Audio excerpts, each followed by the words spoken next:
आप देख रहे हैं आलोक न्यूज। मैं हूं आपके साथ हर्षिता। कुरूद में हुई 8 लाख की चोरी के मामले में 3 आरोपी युवकों को गिरफ्तार किया गया। आपको बता दें कि कोतवाली स्थित संवाद कक्ष में इस मामले का खुलासा पुलिस अधीक्षक की ओर से किया गया, जिसमें बताया गया कि बीती 6 जुलाई को यह घटना कुरूद निवासी राजेश कुमार साहू के घर हुई थी, जब वो लोग घर में ताला लगाकर बाहर गए हुए थे। इसी दौरान किसी अज्ञात ने उनके घर में चोरी की घटना को अंजाम दिया और करीब 8 लाख के नकदी जेवर पार कर दिया गया था। इस मामले की शिकायत के बाद कुरूद पुलिस के साथ साइबर सेल की टीम चोरों की तलाश में लगी हुई थी। इस दौरान संदेही युवक सागर निर्मलकर, सूरज साहू और आशीष उर्फ सन्नी देवांगन निवासी दुर्गानगर अमलेश्वर दुर्ग को गिरफ्तार कर आगे की कार्यवाही की गई है। आरोपियों से चोरी के सामान भी बरामद किए गए हैं।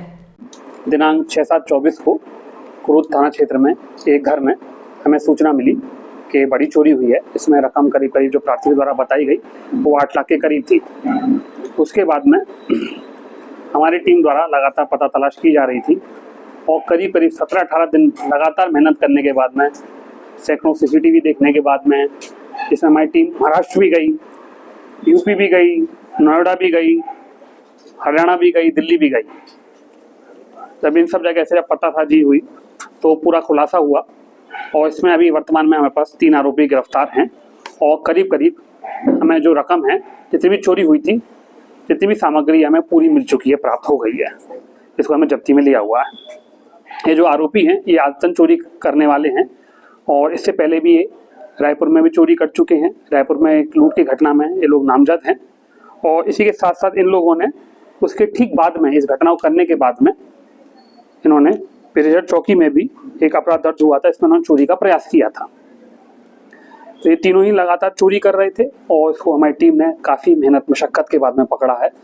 तो जिले के लिए रकम की दृष्टि से उतनी बड़ी उपलब्धि नहीं है, परंतु जिस प्रकार से इन लोगों को पकड़ा गया है और जिस प्रकार से इन लोगों का पूरा का इतिहास है, उसके हिसाब से हमारे पास ये बहुत बड़ी उपलब्धि है। हाँ, इन्होंने ब्रिजेट चौकी में एक अपराध दर्ज हुआ है जहाँ पर उन्होंने प्रयास किया था। शहर में उन्होंने चोरी नहीं करी है।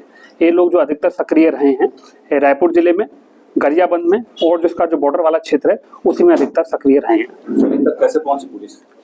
इसमें हमें तकनीकी माध्यम से हमें पता लगा और इसमें हमने सैकड़ों CCTV भी देखे, कई दिनों तक, घंटों तक देखते रहे। तो फिर हमने मुखबिर भी लगाया हुआ था, तो सभी लोगों का तालमेल बिठाया, तब जाके निष्कर्ष पर पहुंचे कि यही लोग चोर हैं। क्या बरामद हुआ सर?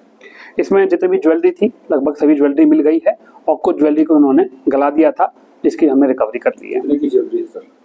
जो चोरी हुई थी उस समय 8 लाख की थी और करीब हमने उतने की रिकवरी कर ली है। कहाँ के सर? ये लोग जो है अमलेश्वर के हैं। कितने लोग हैं सर? 3 लोग हैं। सर, चोरी के सामान को लोग कहाँ रखते थे? चोरी करते हैं तो बताया। कि चोरी के सामान को प्रयास करते थे जल्द से जल्द बेचने का, उस पर जितना भी उनको पैसा मिलता था उसके माध्यम से जगह जगह खर्चा करते थे और ये छद्म नाम से और छद्म रूप लेकर के कहीं जगह पर नौकरी करते थे। वहाँ पर जैसे कि जो हमें यहाँ पर अभी तक सूचना मिली है, एक दुकान में काम करते थे और वहाँ पर आसपास में किसी को ये भनक नहीं लगने देते कि ये रात में किस प्रकार सक्रिय रहते हैं। दिन में दुकान पर काम करते थे या कहीं पर भी छोटा मोटा काम करते थे और रात में चोरी में सक्रिय हो जाते थे। एक वाहन का प्रयोग करते थे, वाहन से चलते थे वहाँ से, और जहाँ कहीं भी इनको सूना मकान टाइप का दिखता था, जहाँ उनको लगता था कि आसपास कोई बस्ती नहीं है, वहाँ पर तत्काल चोरी करके तत्काल सामान रिकवर करना है और वहाँ से भाग जाना है।